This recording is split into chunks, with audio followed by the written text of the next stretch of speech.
So guys, আজকে আমরা চলে আসলাম 2025-এর সরষে ক্ষেত দেখানোর জন্য।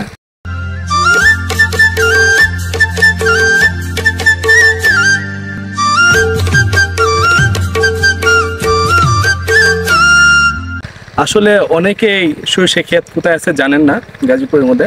তো আপনারা যদি এখানে আসেন সরষে ক্ষেত দেখতে পারবেন। এখানে অনেক মানুষ আসতেছে যারা সরিষা ফুল ছিটতেছে। আসলে এগুলো আমাদের কাম্য নয়। আমরা সবসময় সরিষা ক্ষেতের সৌন্দর্য বজায় রেখে চলবো। আর এইখানের ক্ষেতটা আমরা যদি দেখাই তাহলে মোটামুটি বড়, এত বড় যে তা না, আবার ছোট যে তাও না। এই দিকটা যদি দেখাই, এই দিকটা যদি পরিসরটা যদি দেখাই তাহলে দেখেন মোটামুটি বড়, চলে, খারাপ না। আসলে আমরা সাধারণ ফটোগ্রাফির জন্য এটাই যথেষ্ট। এই শীতের মৌসুমে সরিষা ফুলের সৌন্দর্যের বর্ণনা দেওয়া খুবই কঠিন কাজ।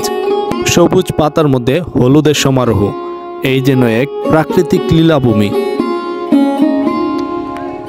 2025-এ এসে সরিষা ফুলের ক্ষেত দেখতে চাচ্ছেন এবং সুন্দর সাজানো গুজানো একটা ক্ষেত দেখতে চাচ্ছেন, তারা অবশ্যই এখানে আসতে পারেন। গাজীপুরের ম্যাক্সিমাম লোক এখানে আসে, আবার অনেকে আছে আসলে জানতেছে না যে 2025-এ এই আপনার কৃষি গবেষণা ইনস্টিটিউটে সরিষা ক্ষেত হয়েছে কিনা।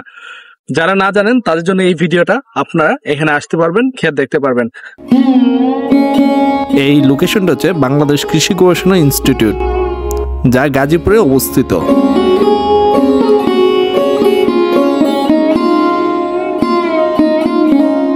এখানে এসে কিছু সাবধানতা অবলম্বন করবেন, যেমন এখানে সিকিউরিটি গার্ড থাকে সবসময়। আপনারা যদি কিছু করেন তাহলে অবশ্যই ওনারা আপনাদের বাধা দিবে, দেবেন, আপনাদের জরিমানাও ধরতে পারে। এই গাছের ভিতর সাপ থাকতে পারে, সরষে ক্ষেতে সাপ থাকতে পারে, আর নয়তো বা শিয়াল থাকতে পারে, কারণ এই এরিয়াটাতে মোটামুটি ম্যাক্সিমাম ভালোই শিয়াল আছে। বা সরিষা ক্ষেত দেখতে এসে যেন কোনো দুর্ঘটনার শিকার না হন, এই দিকগুলো আপনার সবসময় মাথায় রাখতে হবে। এখানে অনেক সময় দেখা যায় যে এই যে পাখি উড়ে, পাখিকে ঢিল দেওয়া যাবে না, এটা ভুলেও করবেন না। এখানে সিকিউরিটি গার্ড আছে, ওনারা এগুলো খেয়াল করে। হ্যাঁ, আর এখানে অনেকে আসে, ঘুরতে আসে, যারা আসে সবার সাথে ভালো ব্যবহার করবেন। আর এগুলো মূলত রোপণ করা হয়েছে গবেষণার জন্য।